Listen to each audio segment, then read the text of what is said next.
mo. Total, mas enjoy ka na doon. Kung ayaw mo lumabas para mag-celebrate, dito ka na lang magmukbang mag-isa mo. Happy anniversary na lang sa'yo. Right now, I'm here as your friend. Alam naman natin masarap ang bawal. For old time's sake. Sobra ba din yung sakit na nararamdaman ko ngayon? Sobra! Bitawan ako! Tapos na tayo! Maricar, nasan ka ba? Pareho kayo ni Rico, kakatawag lang dito. Basta pupunta daw siya dito at mag-uusap daw kayo. Eh, hindi na daw siya pupunta dito? Eh, kasi nung nalaman niya na pupunta ka rin dito, nagbago bigla yung isip eh. Kakatawag nga lang. Sabi hindi na muna daw siya uuwi. Hindi yun basta-basta nagagalit. Mapuwera kung sagad ba talaga. Ano ba talaga ginawa mo? Hindi mo na ako manaloko! Sinungaling ka!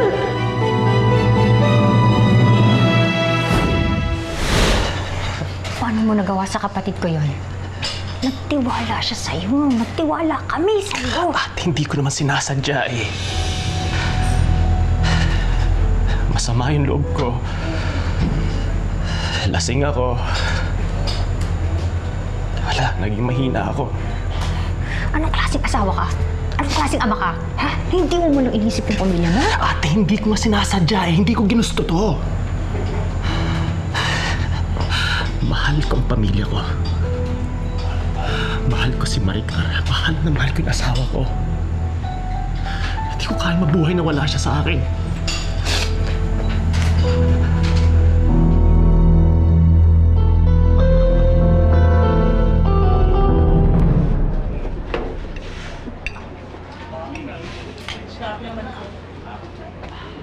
Yan sinasabi ko. Kaya ko yan, bro. Sisi pa, bill out na. Waiter. Waiter.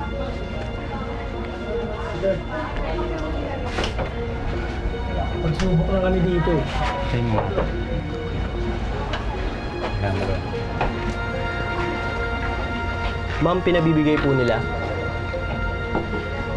Ako pasensya na, hindi ako nag-order nito eh. Pakibalik na lang sa kanila. Okay.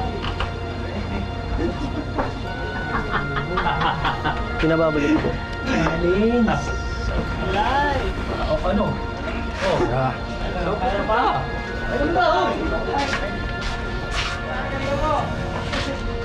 Miss, bakit mo naman tinanggihan yung binigay kong beer? Let me guess, hindi ka beer drinker. So, anong drinks ang gusto mo?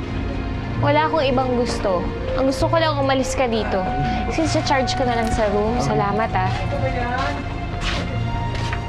Ba't bang suplada mo, ha?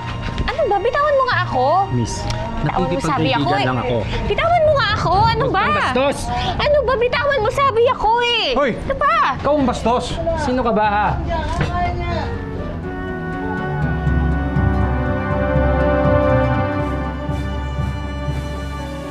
Hindi mo iuuwi si Joanna. Pinagbili ni Maricar sa akin ang anak niya. Ate, anak ko rin si Joanna. Eh ano bang ginawa mo? Di ba nagloko ka? Nang babae ka? Ha? Niloko mo yung asawa mo, di parang anak mo, niloko mo na rin. Ate, aayusin ko yung problema namin. Hindi ko hahayaan na tuluyan masirang pamilya ko, kaya please, nakikiusap ako sa'yo. Huwag ka nang makialam. Joanna? Joanna?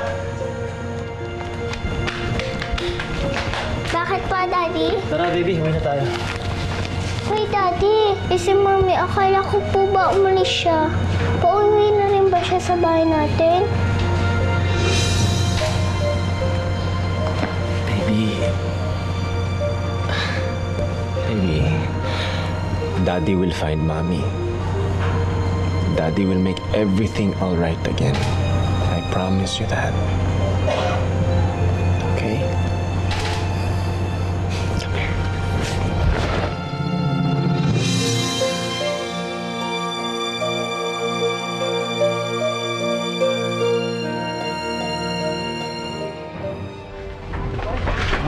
Ano ba problema mo? Bastos ka eh! Ah! Ay! Tulong! Nag-aaway! Tulong! Ah! Tulungan! Tulong! Ah! Tulong! Tulungan niyo sila! Tama na! Tama na!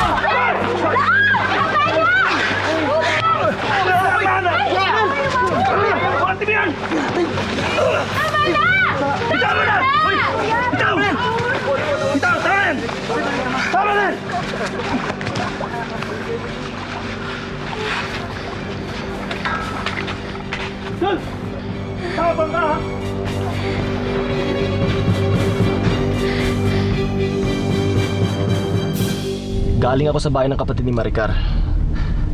Sinama ko na rin si Joanna pa uwi. Alam mo, sana iniwan mo na lang siya sa tita niya. Nalaman niya patuloy na nag-aaway kayo mag-asawa. Para hindi, sinabi ko na sa kanya na umalis lang muna yung mami niya pero babalik pa rin. Sa totoo lang, kinuha ko si Joanna dahil alam kong hindi siya matitiis ni Maricar eh. Alam kong uuwi siya para kay Joanna. Wala pa rin bang balita kung nasan siya? Wala pa rin eh. Di pa niya sinasagot yung mga text ko. Pare, may kilala ka bang private investigator? Papahanap ko na siya, hindi na ako mapakali eh. Pare, isang araw pa lang nawawala si Maricar, okay? Hayaan mo na muna siya mag-isip-isip. Mahanap lang ng space yun. Pabayaan mo na muna siya. Sana maisip niya rin na mag-asawa pa rin kami. Kailangan namin harapin to ng magkasama. Pare, natatakot ako na baka mawala na siya sa akin.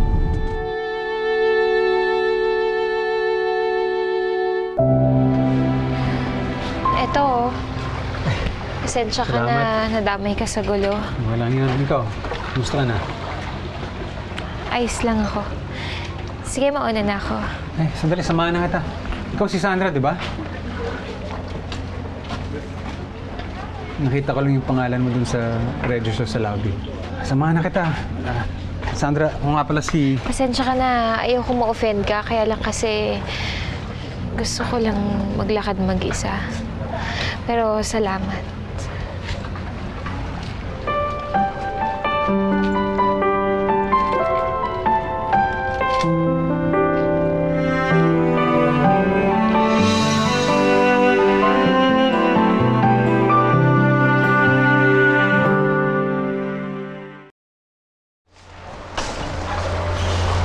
Ay, sir. Sige, pakiakit na lang sa kwarto. Tapos palitan mo rin yung damit niya bako. Ay. Okay, sige. Sige po.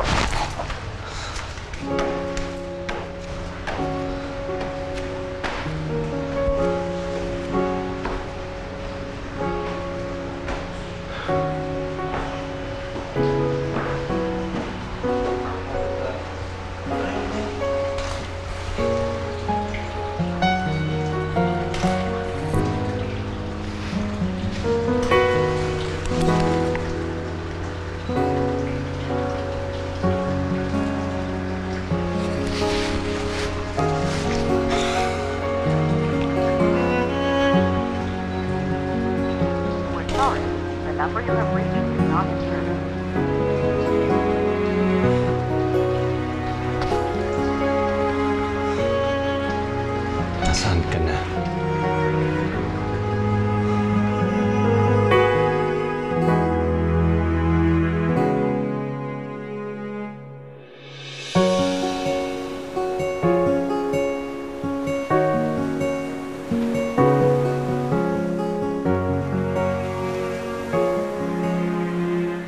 Maricar, napag-usapan na natin to.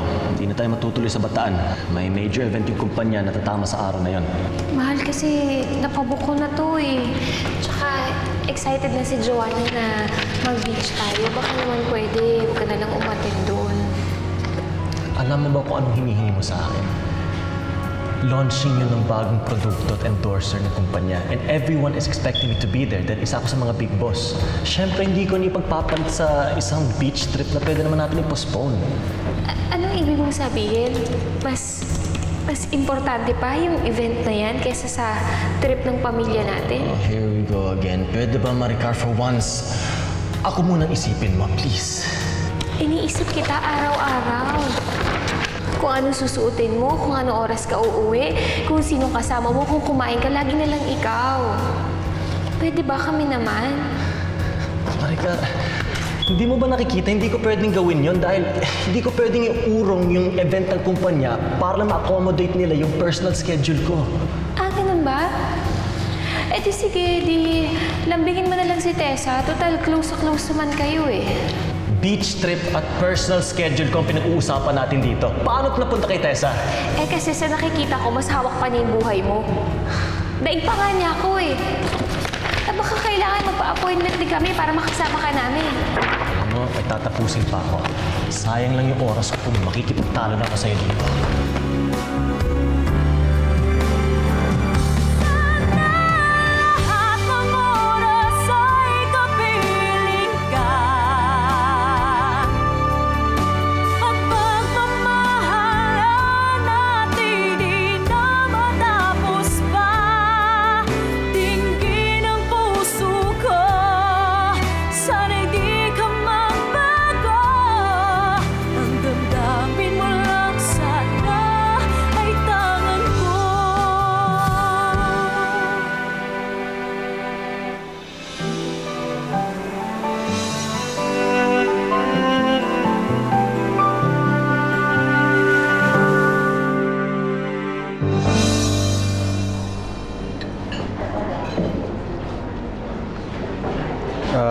Excuse me. Sandra, pwede ba akong maupo dito? Pasensya ka na. Kaya lang kasi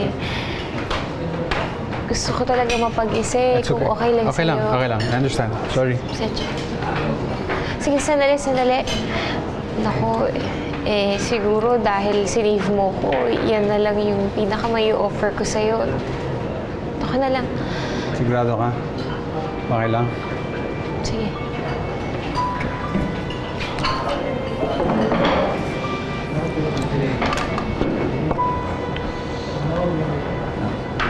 By the way, ako nga pala si Earl.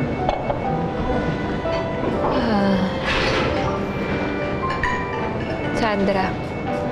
Nice to meet you. Actually, itong photography ko, ano lang yan, hobby lang yan eh. Yung day job ko talaga is doktor ako. I'm a cosmetic surgeon. And ilan ba clinics ko? Dalawa lang, Makati and Quezon City. Pero pinasara ko na dahil I decided to take a 1-year sabbatical leave. Bakit na burnout ka ba sa trabaho? Hindi naman. Papakasal kasi dapat ako eh. Pero hindi natuloy. Nag-back out yung fiancé ko. And, hiwalay kami. Sorry hindi ko alam masyadong na palang personal yung reason. It's okay. Ano lang. It's been a year. Diba? Kaya nga, hearts get broken every day. Okay lang. Ikaw, bakit ka naman napadpad dito sa napaka-secluded na resort namin? Daya. Hindi natin Hindi pag-usapan. ka sumasagot. Let me guess.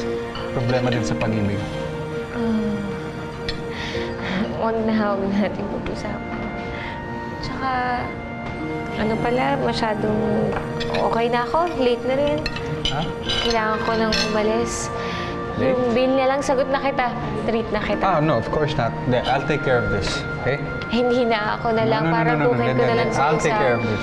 Hindi na, parang tukin ko na lang sa'yo sa pag-save mo sa akin kagabi. Sige, ikaw na lang. Okay. Ako taya sa breakfast. And ikaw, taya sa dinner date natin mamaya. Sorry, pero hindi pwede. Pero salamat sa breakfast. Una na ako.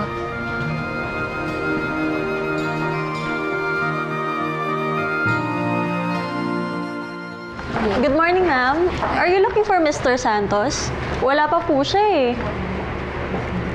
Did he call in sick? No, ma'am. Kanina ko pa nga po tinatawagan pero hindi siya sumasagot. Good morning, sir. Ses, paki-email sa legally kontrata tapos sa tawagan mo si Atty. Ortega. Yes, sir. At kailangan natin approval niya bago natin ma-print Yes, yung mga sir. dokumento. Yes, sir. Anything else, sir? No, yun lang. Okay, sir.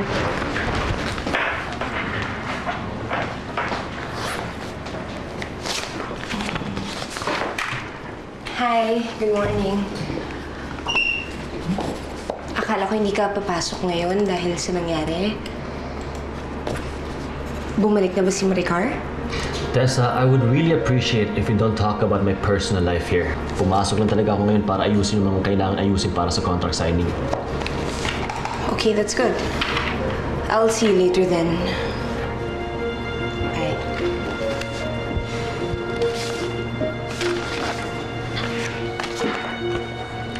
Ses, Yes, sir. paki-email tong mga inayos ko. Okay. Salamat.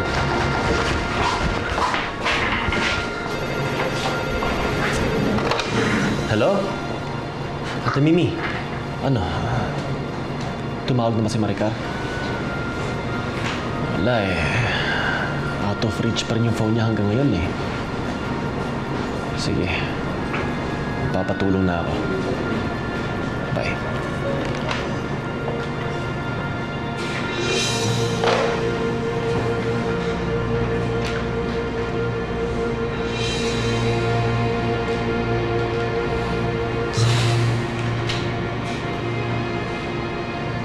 You need anything?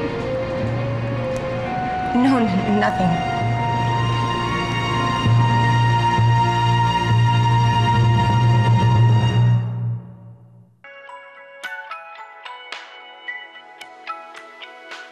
Bilib ako kay Rico for even coming to work. And I was expecting nga na magpo-file siya ng leave or magre-resign. Oh no, he can't resign. He cannot afford to resign. Alam mo, wala nang matinong kumpanya na tatanggap sa kanya. You know, if he knows what is good for him, he better treat me nice. He was so cold kanina, he can't even look at my face. What do you expect? Hello?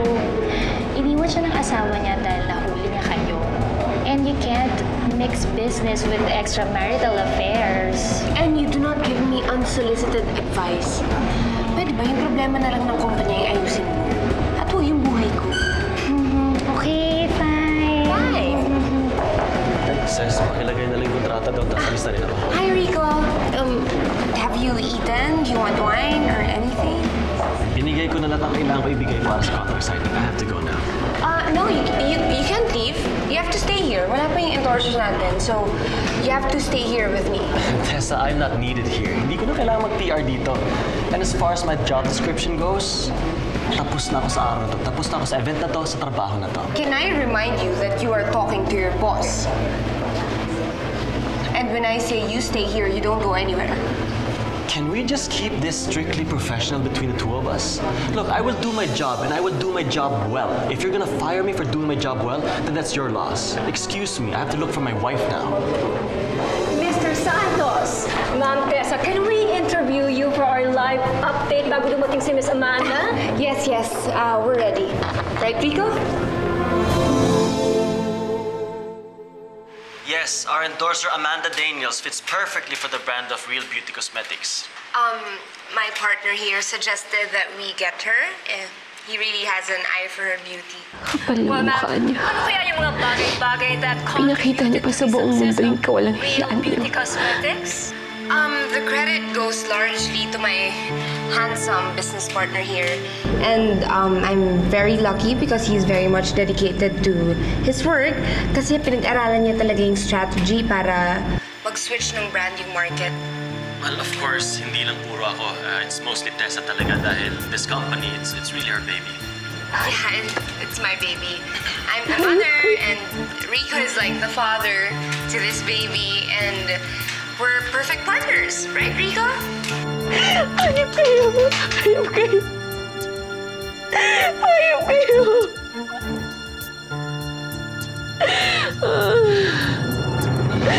Ayop kayo! Sige, pupunta kita sa opisina nyo. Meet tayo sa lobby. Rico, sandali. I'm sorry. For what? For ruining my life? Can you stop being dramatic? It's not like I raped you. Can you just... Ako na ang may kasalanan. Look, I'm so sorry kung may nangyari sa atin. And I'm so sorry if it sounded like I'm threatening your job. Hindi lang naman ako sanay na iniiwasan mo ko. Malaking utang na loob ko sa'yo dahil sa trabahong to. Pero hanggang doon lang tayo, Tessa. Magkatrabaho. Pagkatapos ng office hours, wala na. Hindi kita kaibigan. As a matter of fact, I don't think we could ever be okay again. It was never my intention na sirain kayo. Do you think I like this? I'm not a homewrecker, Rico.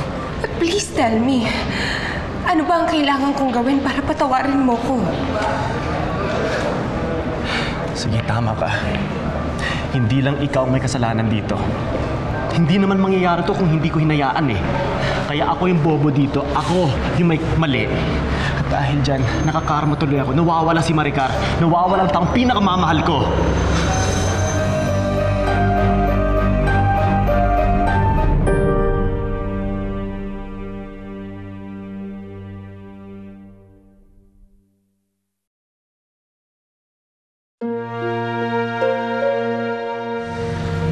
Sobrang toxic kasi dahil first few months lang eh. Nagsisimula pa lang kami eh. Lagi kaming overtime. Nakakahiya naman ang tatanggihan ko pang sasakyan. Pero hayaan na natin. Kotse lang naman yan eh. Sasakyan sa ngayon. Ako, I believe that it's one of the best decisions I've made in my life. You just inspire our staff to reach their quota and you're just the best. Well, sinusulit ko rin naman yung bayad mo sa akin eh. Ano ba gusto mo, Tessa? Hey, what the hell are you doing? Hindi ka na naiya kay Tessa? Bakit ako mahihiya sa kanya? Siya ang dapat mahiya sa akin. You know what? Kung ayaw mo lumabas para mag-celebrate, dito ko na lang magmukbang mag-isa mo. Tanga ko. Tanga ko. Tanga ko. Tanga ko. Tanga ko. Tanga ko. Tanga ko. Tanga ko. Tanga ko. Bakit di ako lang ito nakita? Bakit di ako lang nakita? Matagal niyo na ako niloloko. Matagal niyo na ako niloloko. Bakit ngayon ko lang nakita? Ang tanga ko! Ang tanga ko! Ang tanga ko! Sana mapunta kayong dalawa sa impyerno! Sana mamatay na kayong dalawa! Sana mamatay na kayong dalawa!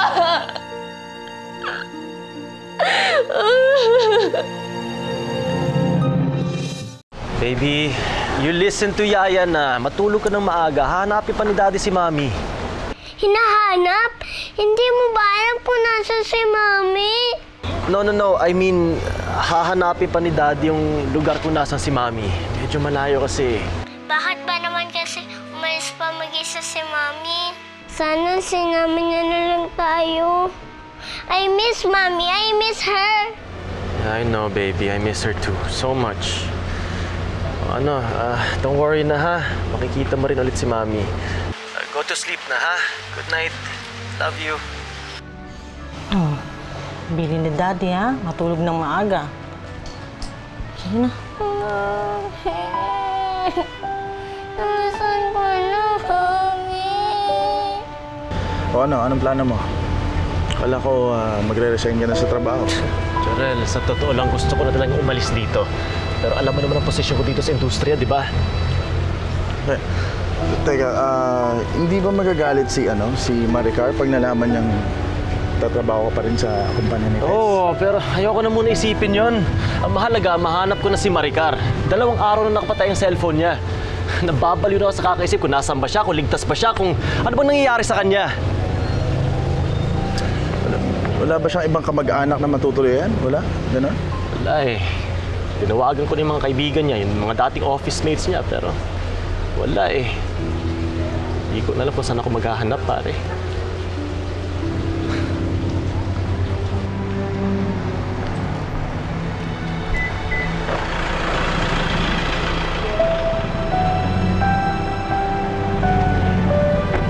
Maricar, please, mag-usap naman tayo! Pasok tayo sa loob! Sige na, Maricar! Maricar! Yan, ganyan yung taxi sinakyan ni Maricar. Kailangan ko makausap yung driver na yon. Kukontakit ko opisina nila.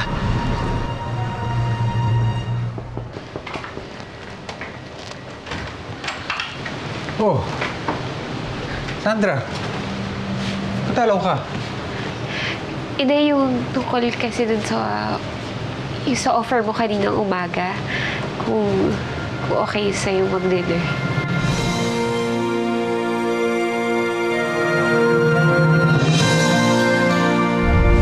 Natin sa Bataan na hanapin yung asawa mo.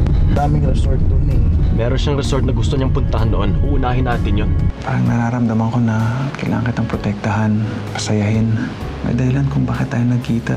Eto ba? Two people trying to just find someone to make them feel less lonely.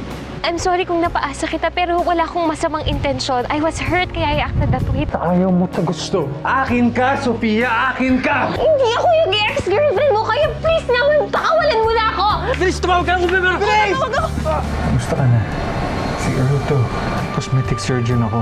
Ako mismo magpa-perform ng reconstructive surgery mo. Mabutit na iligtas ka sa sunog ni Earl. Mabuti naman na ibalik mo ang mukha niya.